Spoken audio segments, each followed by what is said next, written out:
SwayamPrabha. Digital India. Educated India.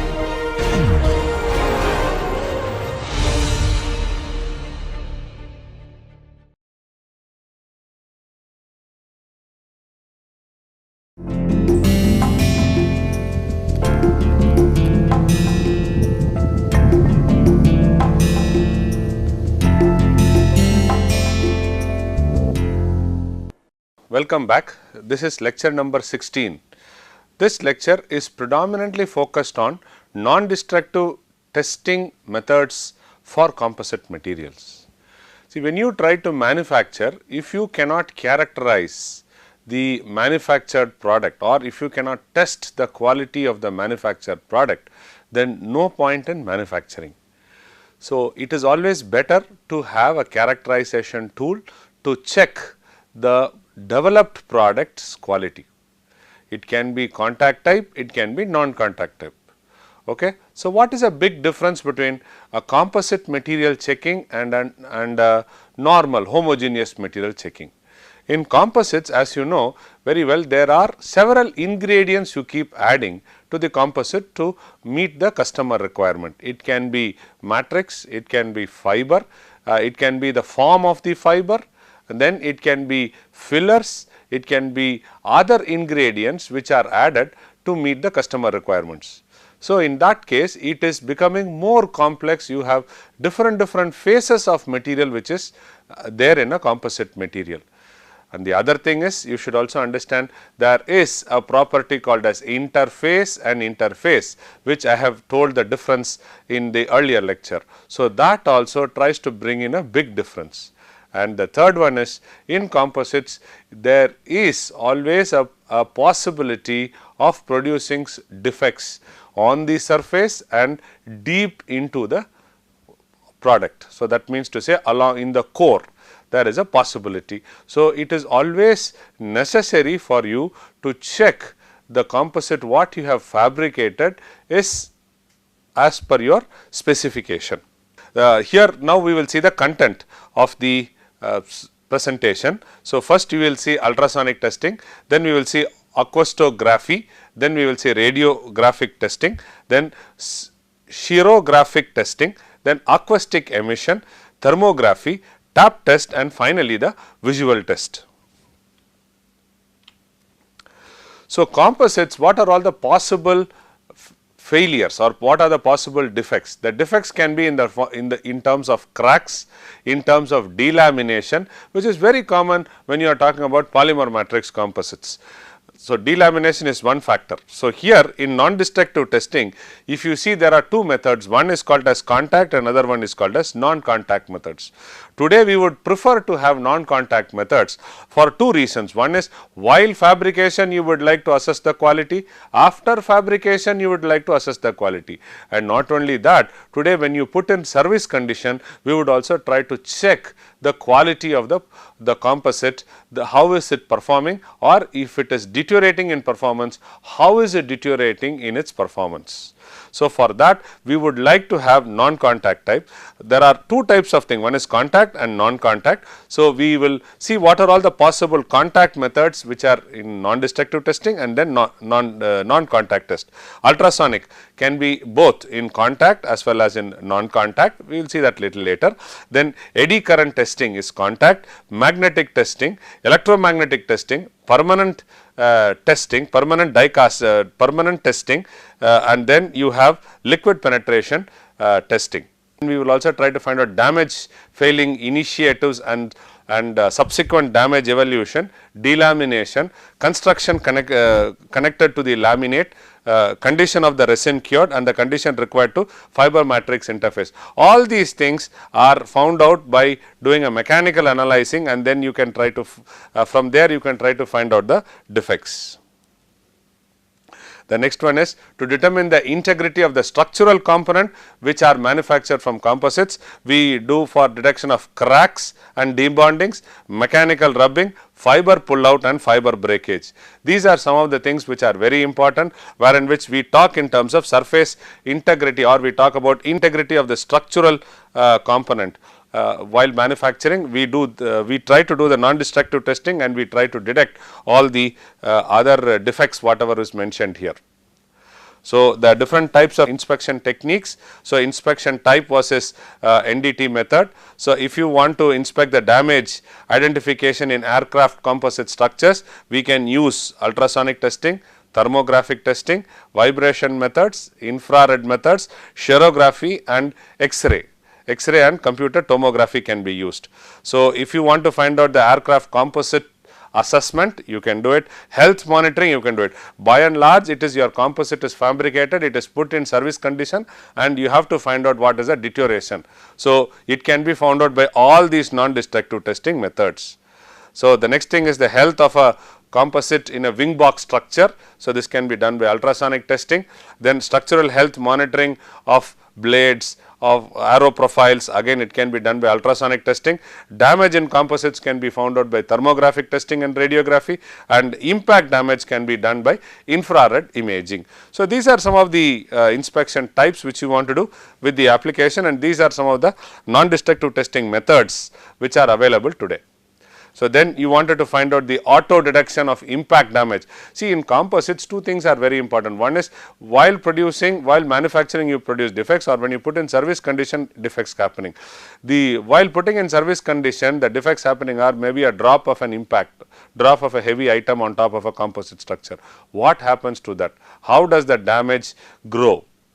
And the other thing is people have smartly cross correlated, that is they have established an indirect way of assessing the damages. If the damage is so much, this will be the amount of deterioration in strength properties. They have done cross correlation and found out. Now, by knowing the defect, they can quickly try to assess and tell what will be the deterioration in the mechanical properties. The auto detection of impact damage in carbon fiber composites and characterizing damage in CFR carbon fiber composites, it can be done by again thermographic and radiography images.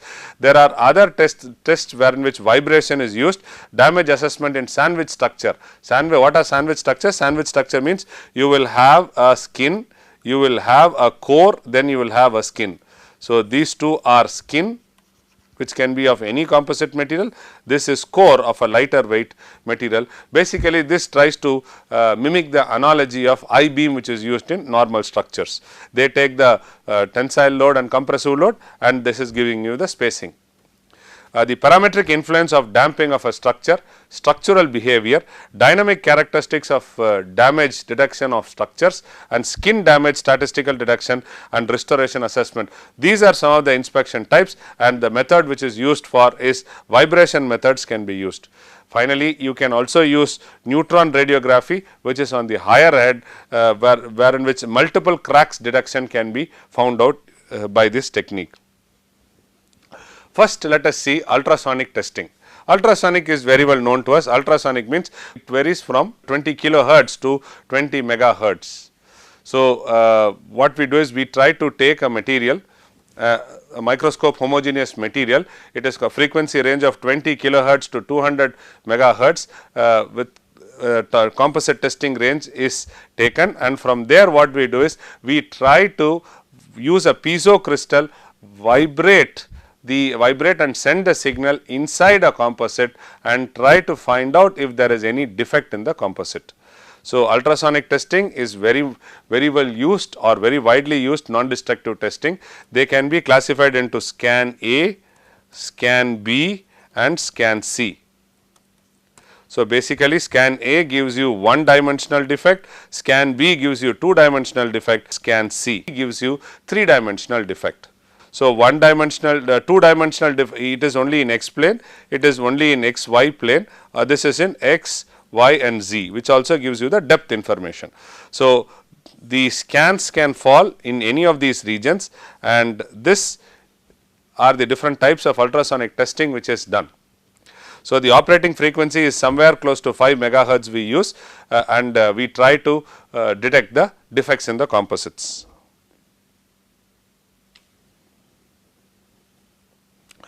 So, here basically short pulse of ultrasound is passed through a composite, and it is used to detect the structural defect, or it is used to detect the it tries to detect if there is any defect in the structure. So, the techniques generally used are pulse echo type, through transmission type, backscattering type and ultrasonic spectroscopy type. So, these are the different techniques which are used in ultrasonic testing. In pulse echo type, this is a very well established technique. So, this is a pulsed echo type. So, here what we do is we immerse the pulse echo test within a with submerged specimen. So, what we do is we try to have a transducer. This transducer is nothing but a piezo crystal which can vibrate in whatever frequency you set. So, here what we do is we have the piezo crystal, this piezo crystal vibrates, and when it vibrates it transmits sound waves, and these sound waves are allowed to hit at the surface and then it is allowed to, it travels back. So, wherever there is a difference in material or a difference in interface, there are sound waves which gets reflected back. So, the reflected back sound waves are collected. So, now what we do is based upon the distance traveled by sound wave, we are able to find out the time taken. From sound waves we establish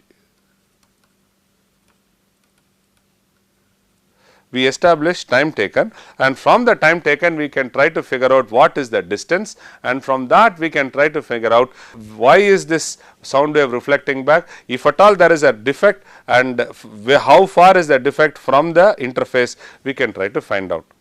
So, here it is theoretically speaking it looks to be very easy, but idealistically speaking there will be a crack which is having something like this, a profile, and which might have a depth information like this. So, this is your z direction and this is your x direction and this is your y direction.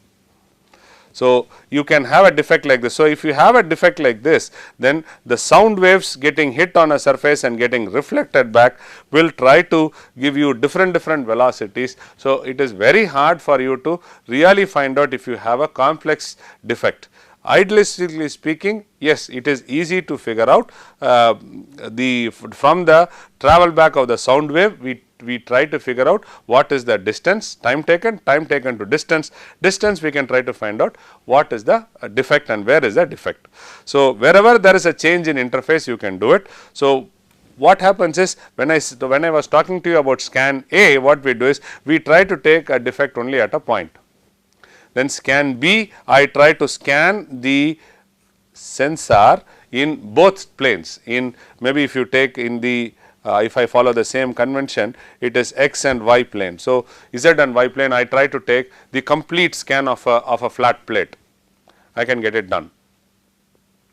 The third one is I was talking to you about the scan C. In scan C what happens, you try to scan over several points which becomes a line, and then several lines it becomes an area. So, when you do a large area you will try to figure out what is the third dimensional defect on the composites. So, scan A, scan B, scan C works like this.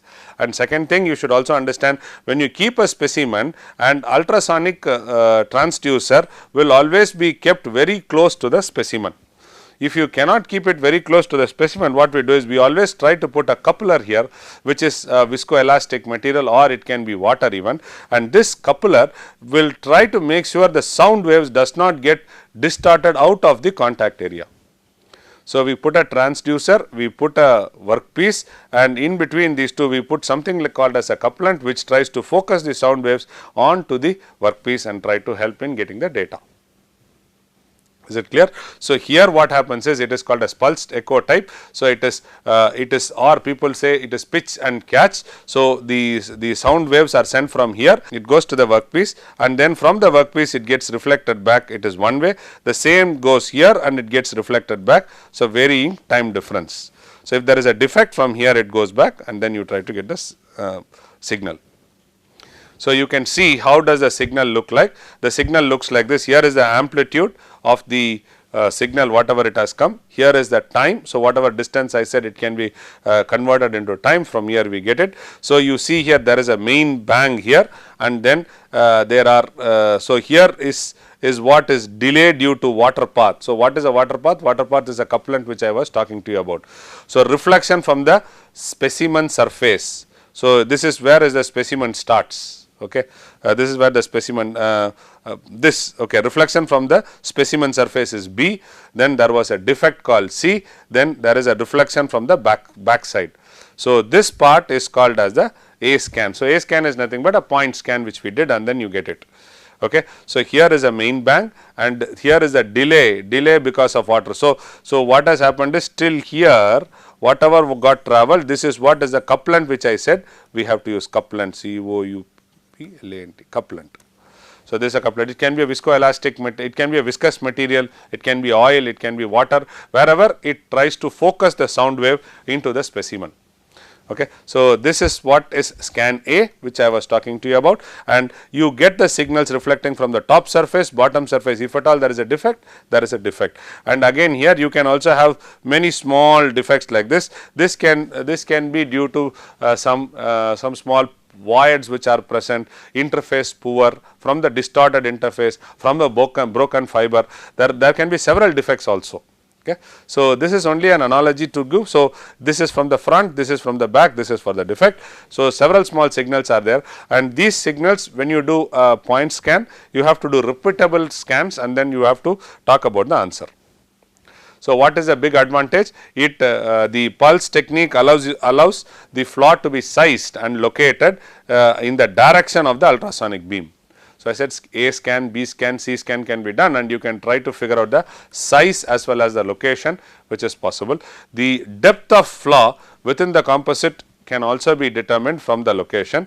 It can be used where it is not possible to gain access to the composite from one side. Yes, it can do. For example, you have a composite something like this, and assuming that the internal surface you are not having, this is the component. So, what we do is I try to put this component and this portion is non-accessible.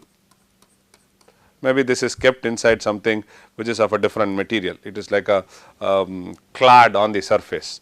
So, this is a composite surface, and if there are defects,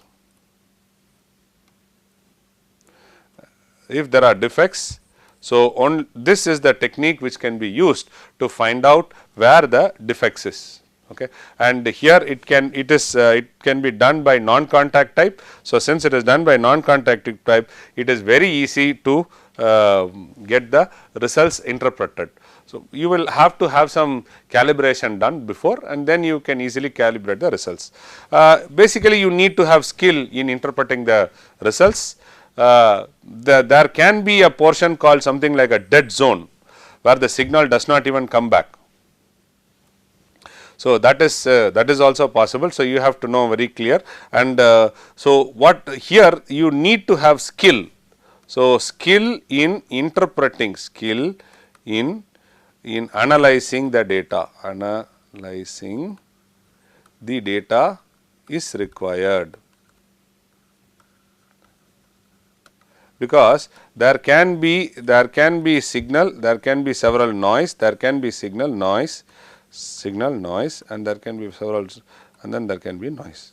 So, this is the amplitude, this is the time, okay, and then these are signals, weak signals, okay, these are all, this can be signal and this can be noise. So, you need to have skills to find out what is noise and what is the signal from interface or something like interface.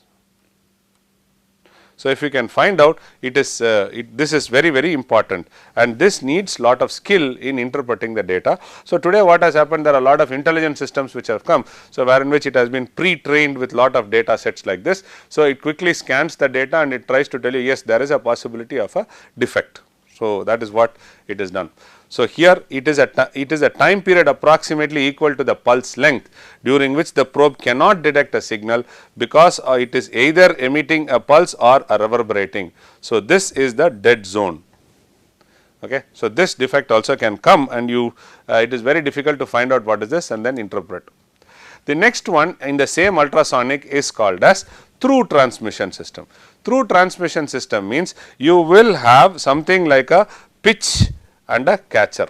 So, the pitch and catcher, if it is there in the same side, then it is pulsed echo. If the transmitter is on one side and the receiver is on the other side, if the transmitter on one side, other side. So, this type of ultrasonic sensors are also used. So, wherein which this gives a better results as compared to that of pulsed echo, but the only problem is it should have the access to the on the other side, so that you try to get the data correctly. And again, suppose you have something like a complicated surface. So, what happens is the way you keep here, and suppose if it is offsetted by a small distance, a sensor. Okay. So, then you will have this is through, this is receive, or this is transmit, this is receive. Okay. If you have this, then there is a small offset between the two sensors, then it will give you a fictitious result, wherein which it is very hard for you to find out whether it is a defect or it is because of the offset whatever is there. So, that is the advantages, more clarity in the signal. The disadvantages, the axis has to be there. Second thing, these two fellows should be almost in the same axis. If they are offsetted, then that gives you a different result.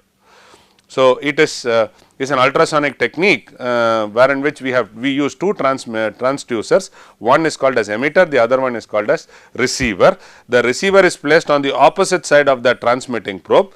Okay. It is sometimes referred as obscuration technique, because it measures total attenuation within the middle caused by the feature that obscures the beam.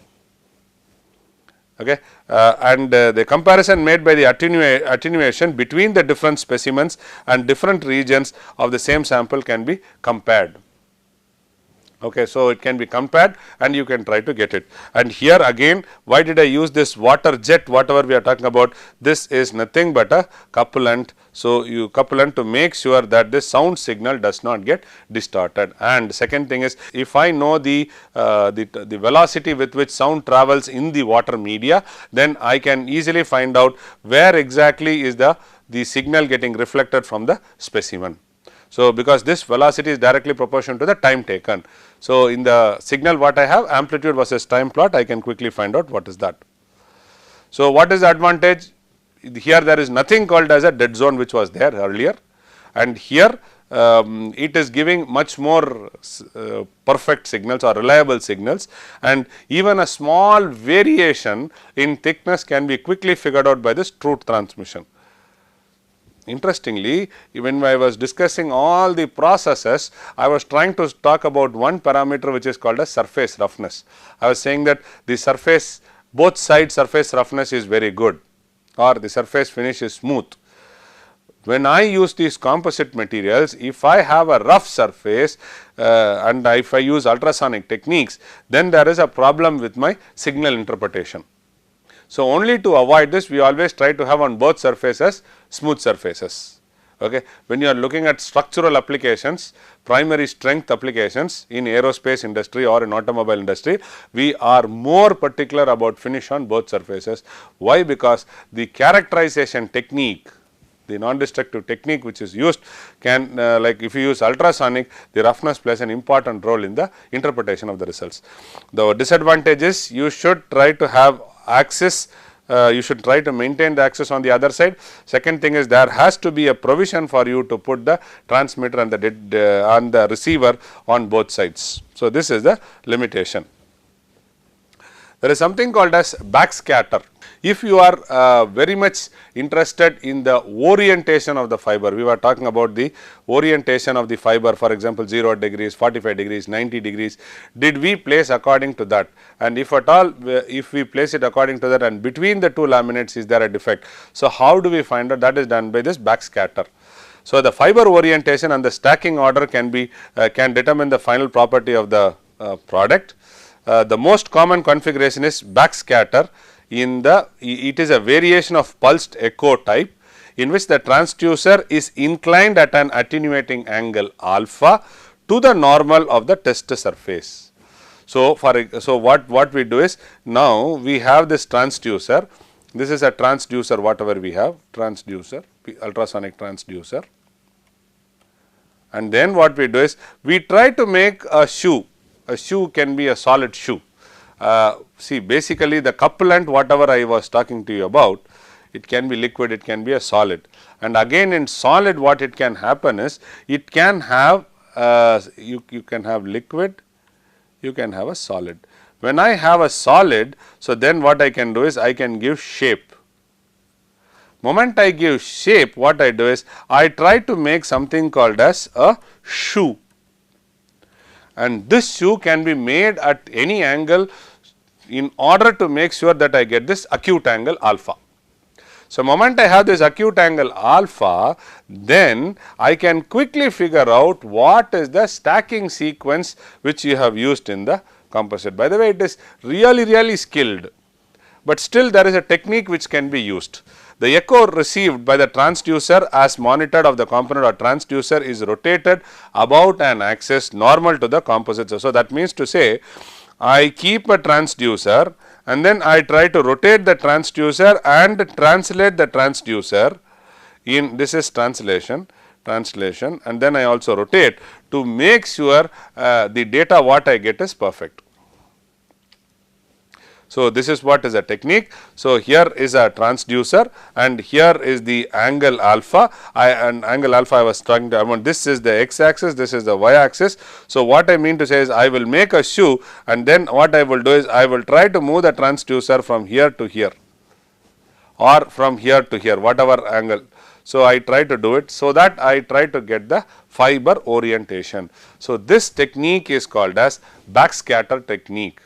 In the ultrasonic testing, if you are only trying to find out the defect, then we can use it either in the pulsed echo mode or in the pitch, the through transmission and receiving type.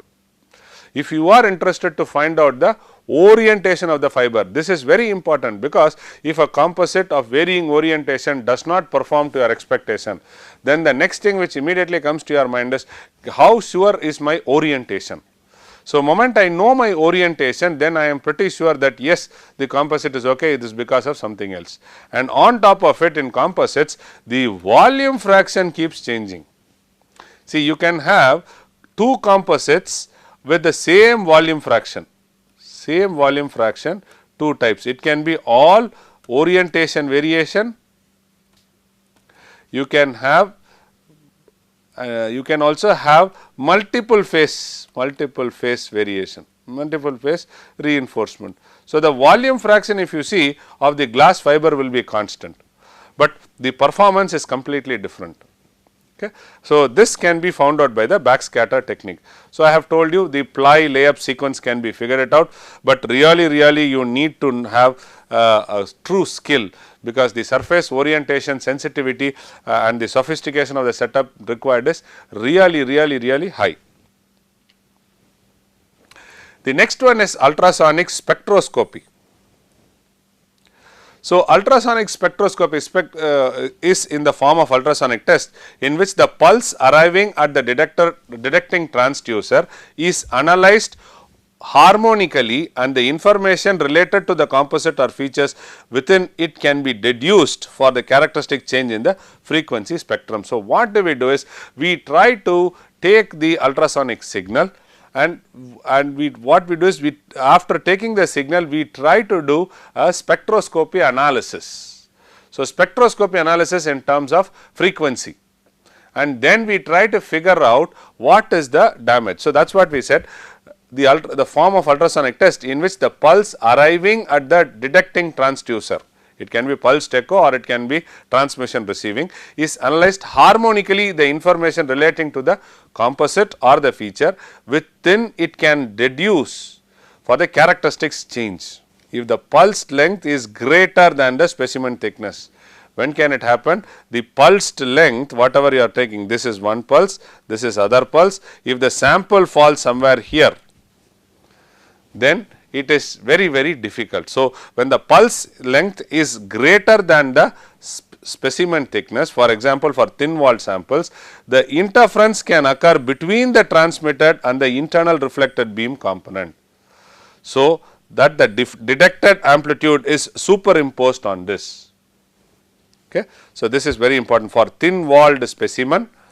The interference can occur between the transmitted and the internally reflected beam components. So, here what we do is we detect the amplitude and then we do superimpose them and try to find out. So, inside the specimen, the interference that has internal reflected pulse undergoes dependent relationship between the thickness and the wavelength. So, you can see the from the example. So, this is the pitch transducer, this is the catch transducer, this is the transmitter type, this is the receiver type. I have given different names because you should be aware all are same, pitch and catch.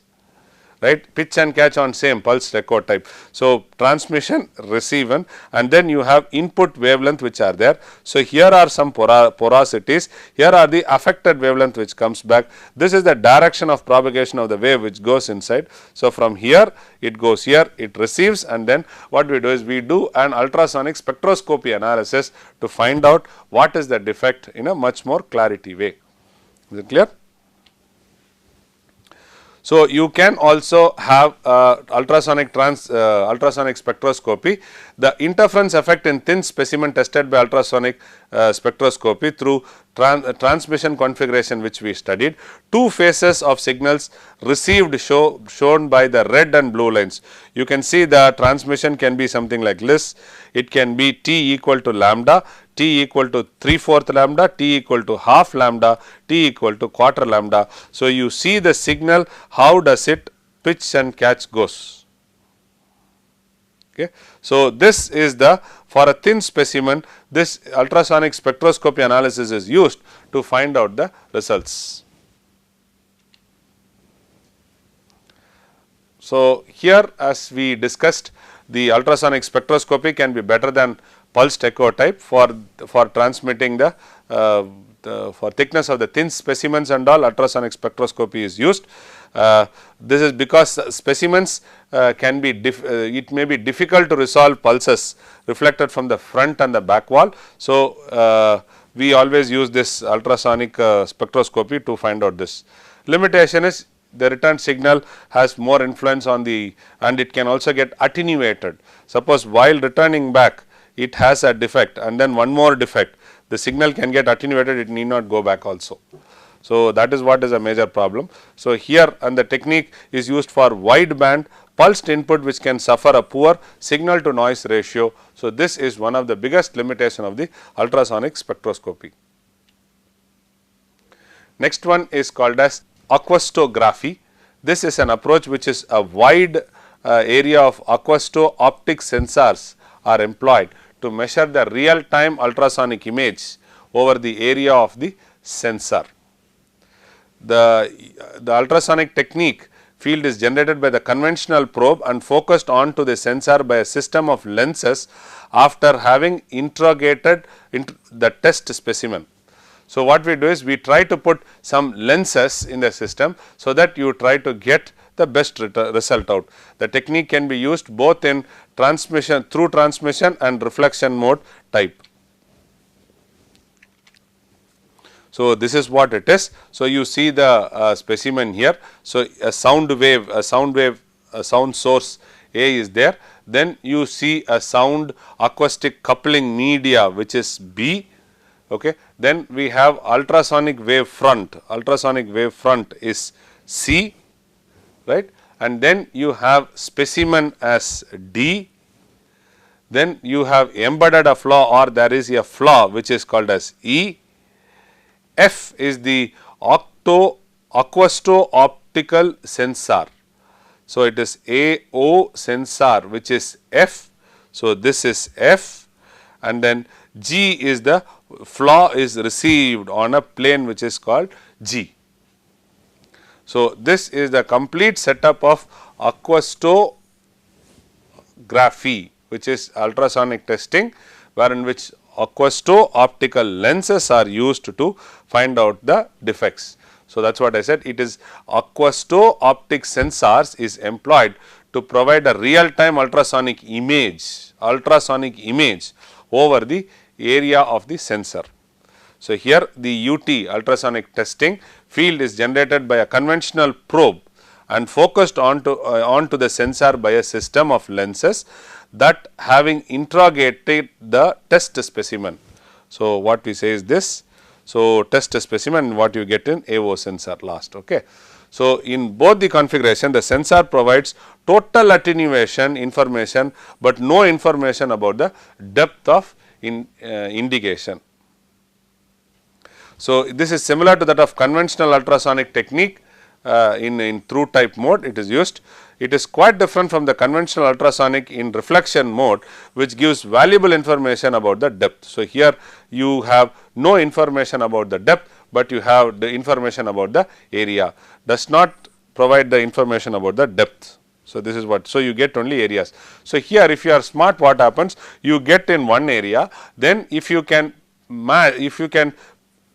take all the change the orientation, change the location of the workpiece or change the location of the sensor. Now, I get different in one plane I get different informations. Now, what I do is I change the depth and I can reconstruct the object and get the 3-dimensional way of doing it. So, this is today the latest things are aquastography. People talk about 3-dimensional, wherein which the surface depth also can be measured by taking a combination of several things. So, the advantage of is this speed in the method is very good. The manufacturer claims AquastoCam can C-scan 9.2 meter 2 panel in 8 minutes and the Aquasto can do 56 2 areas under 10 seconds. So, this technique is much faster as compared to that of your C-scan. The C-scan what I told, A scan, B scan, C scan, this can be much faster and you try to get the results. Today if you have long pipes which are made and if you want to find out the health of it, so then aquastographic techniques can be used for detecting. So, here you have 9 meter long pipe, so and a diameter is 100 centimeter pipe.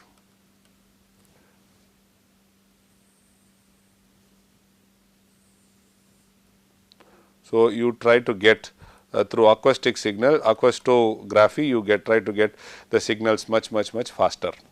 Okay. Limitation, of course, though it is said very easy, the image, the resolution of the image which is very important. So, that also tries to talk about the result. Then the improvement in the results can be got about the sensors can be changed and other things which needs lot of skill to get it done.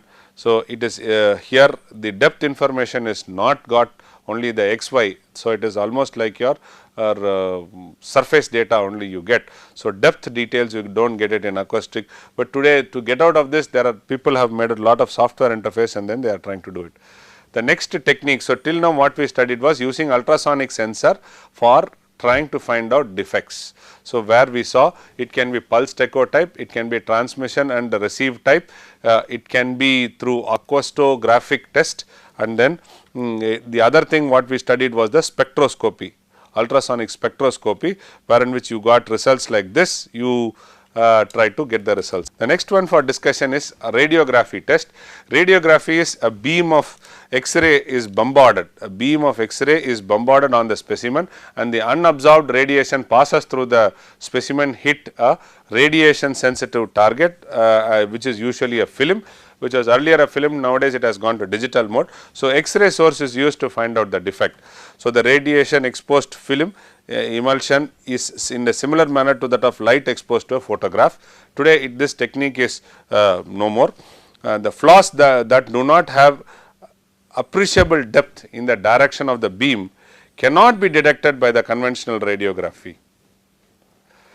The cracks cannot be detected unless they lie parallel to the radiation beam. These points are very important. If the cracks are not parallel to the radiation beam, you will not be able to find out anything through this defect.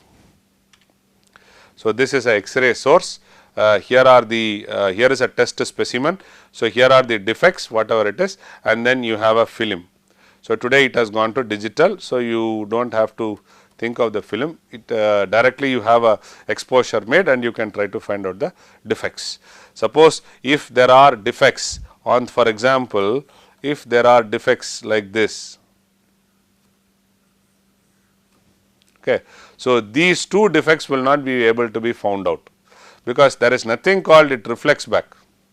And second thing is, suppose if this defect is very large, all the small defects can be nullified, and if this defect crack grows in a 3-dimensional plane, so then also it is very difficult to use this radiography technique to get the results.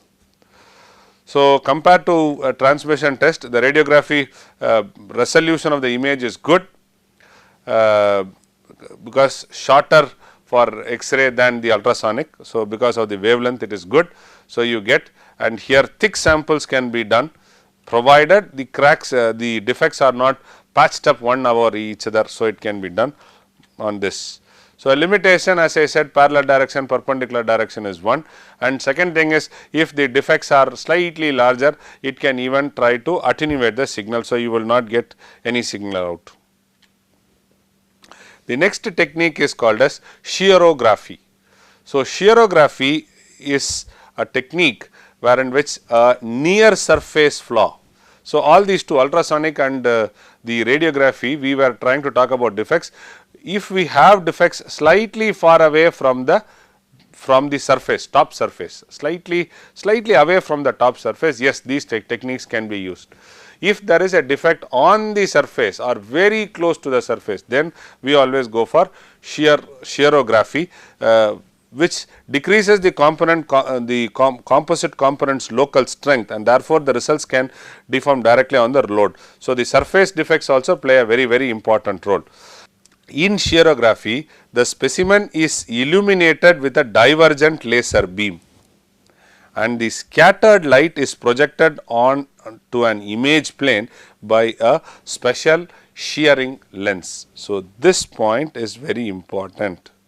So, here what we do is, we try to use a divergent laser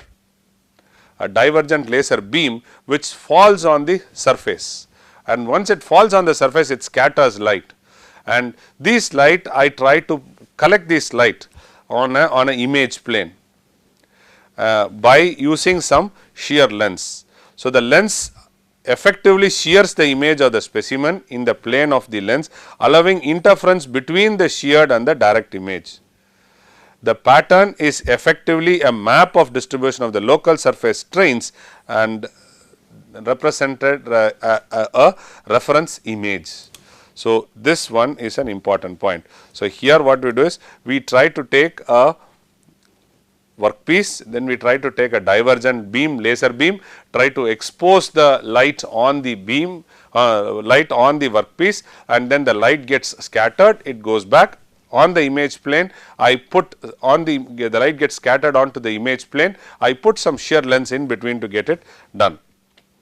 So, this is how it is. This is an object, this is the image plane, here is the shear lens, and here is a laser. So, you see a laser is from here. So, the laser hits the workpiece where it is having a complex surface. This is the object, which is a complex surface. The object is complex.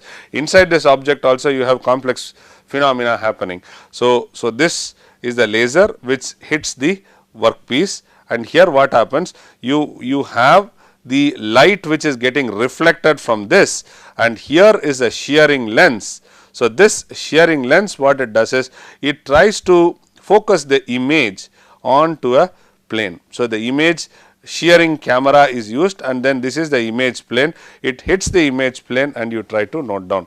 So, this is a point P of x, y, z, this is a point which is P of delta x, y, z. So, this is P of delta. So, you are offsetted in the x direction. So, this is a laser. So, this one is called as shearography. So, this is also used for measuring the surface defects, on the composite. Okay.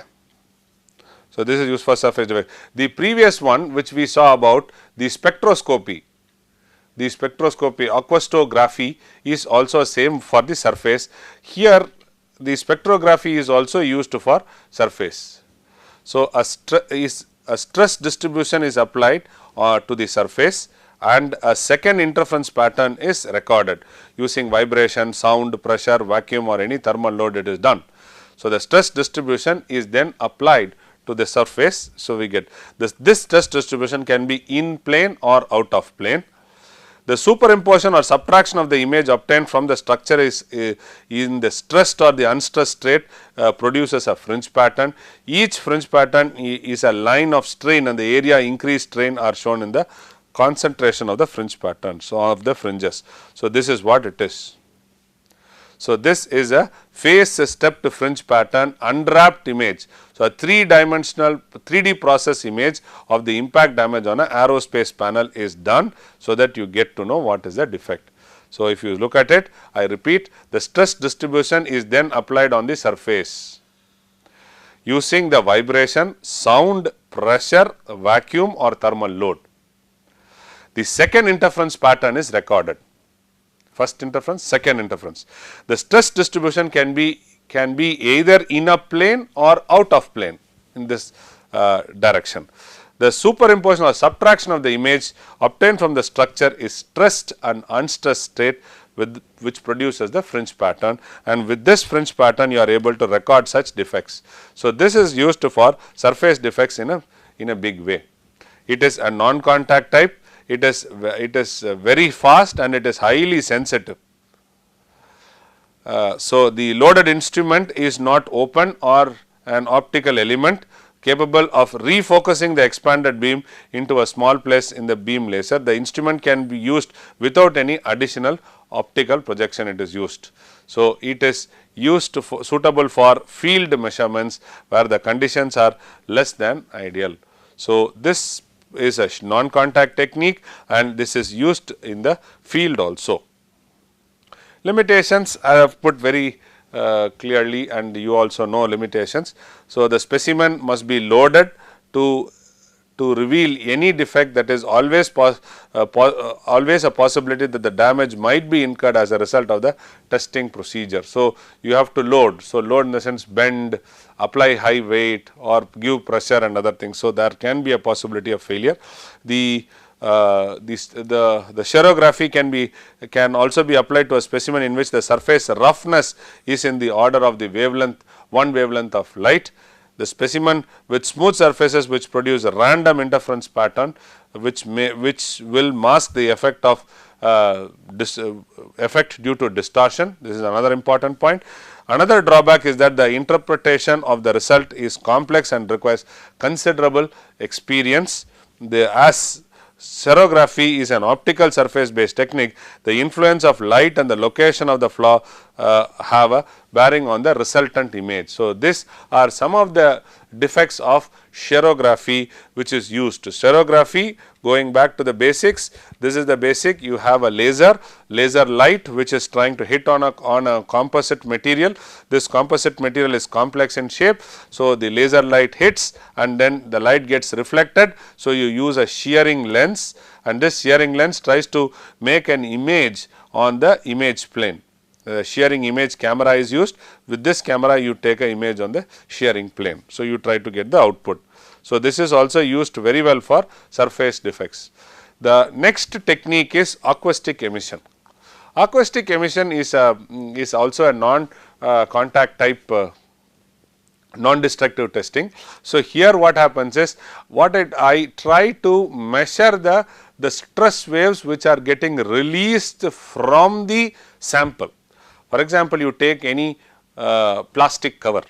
This plastic cover, when you start folding it or unfolding it, it tries to produce some sound, and this sound is called as the stress waves. If I put a sensor and if I can capture all these stress waves, now I will be in a position to interpret and say what is the defect or what is happening to the material. So, that is called as acoustic emission. Acoustic means hearing, emission means sound signal which comes out of it. So, acoustic emission is used. So, here the material stress waves are captured by the sensor. So, here again sensor is a piezo crystal sensor, like ultrasonic sensor, this is also one more sensor. So, these sensors are generated from flaws in response to some of the physical or thermal deformation on the structure. Therefore, the flaw can only be detected while the damage is occurring, or consequently some argues that it is not truly a non-destructive testing at all. So, what happens is, if they say because I want some event to happen, if the event is happening, then it is already becoming destructive. So, but here leaving all those arguments, if I can record the signal which is coming out, the stress waves which are coming out of the event happening, then I call this as acoustic sensor. It is reliant on the sensitivity of the numerical procedure which are applied to the monitoring of data, and it is also possible to detect flaws before they can be critical to the safety of the structure. So, that means to say, online monitoring if you are trying to do, or if you are trying to maintain the health of a composite, we can always use acoustic emission sensors. So, acoustic emission sensors, this is the typical signal what we get. So, what we get is, this is the magnitude, this is with respect to time, same whatever we got with respect to ultrasonic, we also get the same signal here. The only difference between ultrasonic sensor and acoustic sensor is the frequency range. So, vibration signals and acoustic signals, ultrasonic signals, the difference is only the range of the frequency. Okay. So, here if you see typically a signal when you get, so the first point is called as the rising time. Rising time means, okay, the time taken for an event to happen, so that is called as the rising time. So, after the rising time is there, then what happens, the signal starts slowly decaying. So, that is called as the decaying sinusoidal response. So, the entire episode whatever has happened is called as the event. So, the duration of the event is given here. Okay. You can also fix thresholds. This is the threshold, and who fixes it? The scientist or the measurement taking fellow or the materials expert.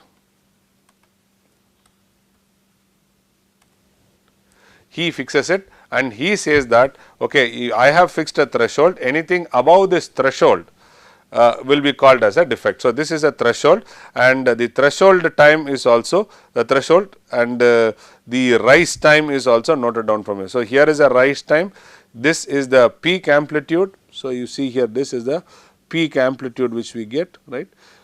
So, here is the peak which we get, and this peak, this is the highest peak. So, we tried, this is the peak amplitude we get, and the time between this peak amplitude and the start of the event is called as a rise time. Then any event decays, so that is called as decaying sinusoidal, and then we have the total event which is happening, this duration. So, during this duration, how many times this has touched the decaying sinusoidal is called as the ring down count. So, these are some of the parameters which we try to evaluate while doing acoustic emission testing on a composite material. So, rise time, peak time, decay, threshold, event, ring down count, all these things play a very important role. So, the amplified signal from the piezoelectric transducer illustrates the ring down count and the event count. So, you can see here the acoustic emission signals, the average porosity with respect to the aqueous to ultrasonic signals, you see that this is how the signal you get. So, what are the advantages? Advantages are the whole structure with only a few transducers you can measure. The sophisticated numerical processing procedure can locate the source of the flaw anywhere in the structure. This can be done. This is a potential sensitive non-destructive evaluation technique. The effectiveness of this method is not dependent on the orientation of the flaw. Limitations: the acoustic emission is not capable of finding out where exactly is the location of the flaw. They can only tell whether the flaw is growing or not. Only when the damage takes place, there is a release of elastic or the stress waves. So, you capture those stress waves, and then from there you try to find out. So, the sensitivity of the test is adversely affected by the ambient plant noise. So, for example, if the ambient is also producing noise and this fellow is also there, then because of these two, the acoustic emission signals might be lost. The next technique for discussion is going to be Thermography. Thermography is the most commonly used technique. Where have you used? For example, today when you go to airports, they try to see when the passenger enters into the country, they always try to see the temperature, whether you are running with fever. So, they try to measure your temperature. This is done by non-contact. So, how do? They just try to have an infrared camera, and this infrared camera tries to find out what is the temperature distribution between your body and the surrounding. So, wherever there is a gradient, it maps and it gives you a figure. So, this technique is nowadays becoming very commonly used. So, thermography is also used in composites. So, what happens here in thermography is when you try to emit, when you try to hit infrared on a surface, or when you try to load the surface with some heat waves, and then if you start recording the temperature distribution over a period of time, what will happen? There will be a decline which happens with respect to time. Once the decline happens, wherever there was a cold zone, the decline does not happen in the same uniform way, or the heat gets stuck to that spots. So, with that, what we can try to find out is, we can try to find out whether there is a defect or not. Okay. So, this is what is a technique used in thermography techniques. What we do is, we try to take a composite specimen, and there is a heat source which we apply, which we forced air or light is thrown on top of a surface, and then we try to record the decline in the heat loss. So, the method, the input of the composite specimen is a transient in the form of a step function, such as a hot or a cold object suddenly brought in contact with the surface, and then the delta function of the air. So, whatever it is, the hot blast air which is coming out, it is slowly recorded.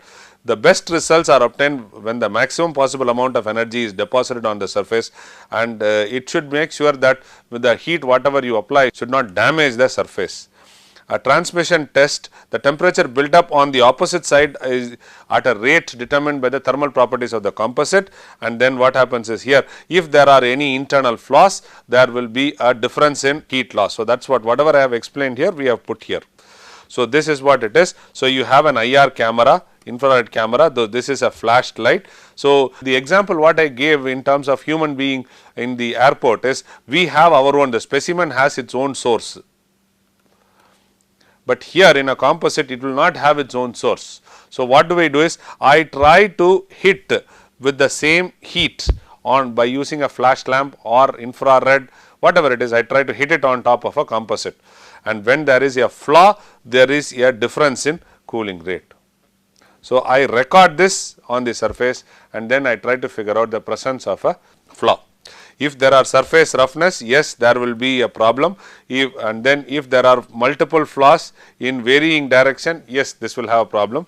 So, this needs lot of skills, and it does not easy to get only one spot. We try to move this in this angle, and or we try to move the sample in almost all the axes, so that we get a proper information about the defect. So, a black and white image looks like this, a colored image looks like this, and here what this is a 2D plot, this is a 3D plot. So, if I have several planes of information, and if I can stitch the information, I get a 3D information. So, this is a 3D information which is got, and people can find out the surface defects or internal defects. Generally, for surface defects it is easy, internal defects you need to have skills to find out the results. So, advantage we have discussed. So, this is also having a similar advantage like ultrasonic, but compared to ultrasonic, infrared camera, this thermography images are much easier to interpret, because you get the full data image. Ultrasonic, what you get is only a signal, so you have to reconstruct it. So, if there is an anisotropic nature, so then the thermal conductivity properties vary from different directions, so it becomes very difficult. So, the presence of lightning protection mesh in the aerospace structure will try to bring in difference in thermal gradient, so you can't try to figure out. So, the most important point is, if there is an anisotropy property, it is very difficult for you to find out what is it. The next test is going to be something called as a tap test, which is very common, which we always try to do it. A tap test is nothing but you take a coin, or you take a hammer, or you take any source, heavy metal, and try to hit at the workpiece, you make sure when you hit you do not damage the workpiece. So, when you try to hit at different locations, if you get a same sound, or if then it is said to be a consistent composite. If you try to get a varying sound, if there because of the local stiffness there is a variation, so what will happen is there will be a difference in sound. So, from the difference in sound you can try to figure out that there is a defect present. So, there is a resin rich region, work matrix rich region you can do. So, it predominantly depends upon the skill, and here it is very difficult for you to identify the location and the size of the defect. So, latest instrumentation what has happened is in the tap test they have tried to put they have taken a coin or they have taken a hammer, and on the hammer they have put a load cell. This load cell, when it hits the workpiece, they try to record the signal and try to interpret the health or the quality of the composite. So, if you see here a force whatever it is there and you see time, you see a tap over a good area and a tap over a bad area. So, this is a good area signal, this is a bad area signal. So, with respect to time, with respect to force you get, and you can interpret whether the composite is good or not. So, this is what we can conventionally do it for ceramics composite also. When we try to buy a pot or when we try to take a brick and then find out the quality of the brick, what we do is we tape two bricks and tap against each other and we try to get a shrilling sound. If the moment you get a shrieking sound or a shrilling sound, what happens, we say yes, the quality of the brick is good. If it is not so, then we try to say, if you get a sound which is of not shrieking noise, then we say there are pores, there are defects. So, this is a defective component. So, this though it is said to be a semi unskilled test or something, today we are trying to instrument it, but still this is the most common test which is done on small workpieces and on large workpieces. People use sometimes tuning fork also going around hitting it and then trying to figure it out. The next one is going to be visual inspection. Visual inspection is the most common thing which is done. As soon as the manufactured composite is made, people go for visually, they try to find out whether there is any defect. So, this is more focused towards the surface defects only. So, here what we do is we try to, in visual defects, we try to use a dye penetrant.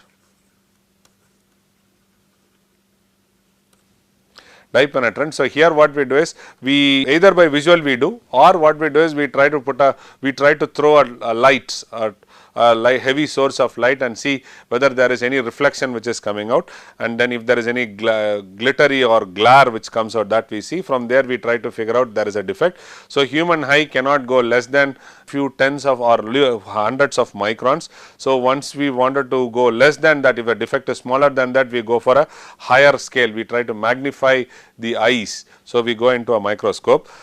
Suppose if there are defects which is still not visible, what we do is we used to go for a dye penetrant test. A dye is sprayed on the surface,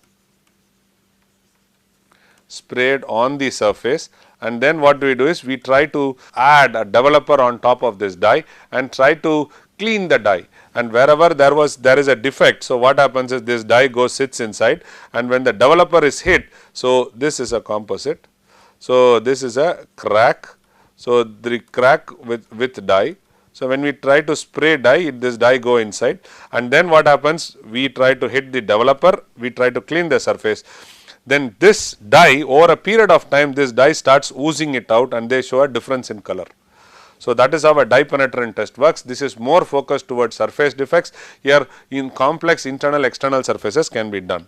The next one is called as boroscope. If you have a high aspect L by D ratio high, so that means to say diameter is very less, length is very long. So, aspect ratio, we always go for a boroscope. In boroscope what happens, here you have a camera, you have a light which is thrown, here you have a camera, this is an optical fiber, this optical fiber transmits information, and through this screen you try to see what is the crack within the surface.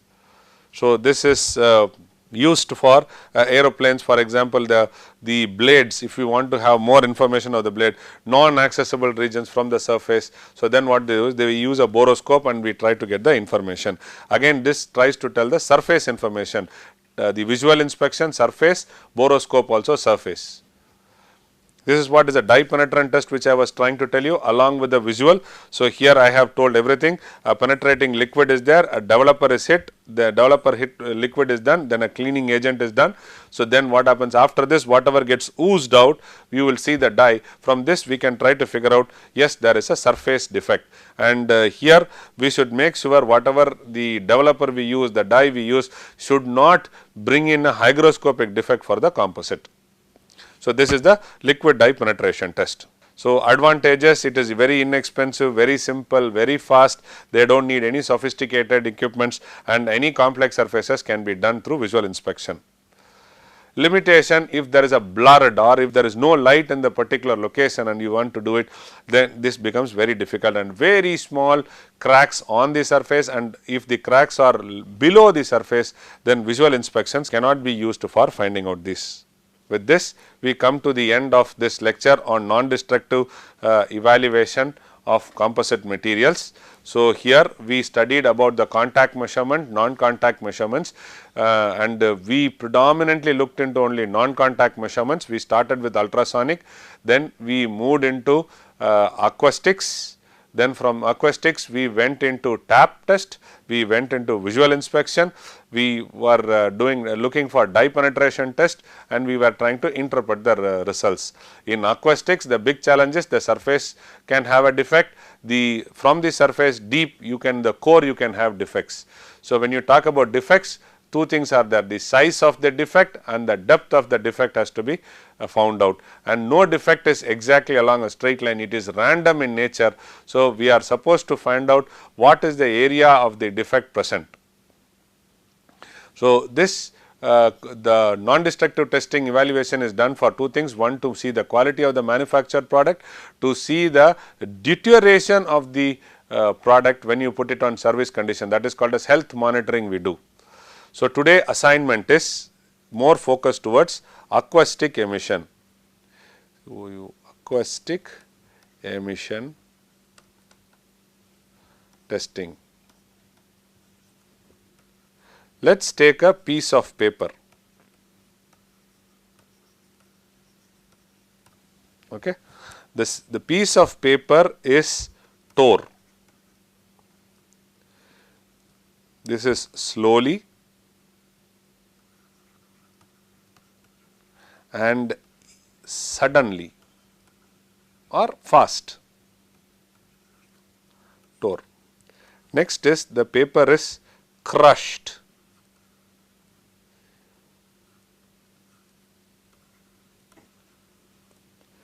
The third one is the crushed paper is opened and then slowly tored, and it is suddenly tored. The paper is soaked in water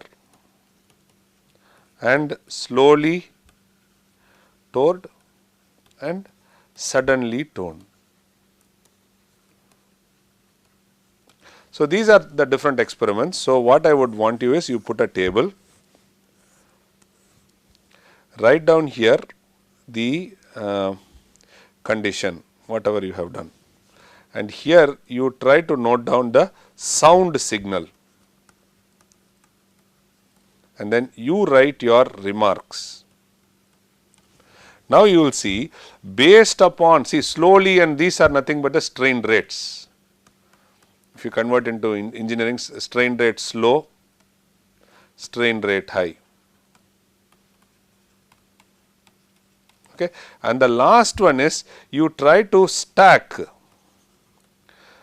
papers and then you slowly tear. I will convert all these things into tear, all these things into tear, it is, all these things slowly tear.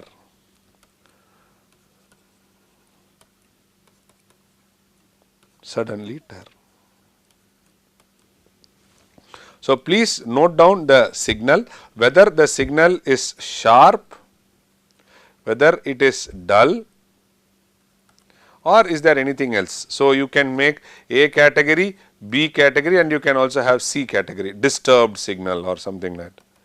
What is disturbed? There are a lot of noise getting imbibed into the signal. So, if you can do this experiment, so then what you will do is you will try to see human ear as an acoustic emissions sensor, where in which you record all the stress waves which are getting released, and now you can interpret what is happening to the workpiece in different service conditions. Thank you very much.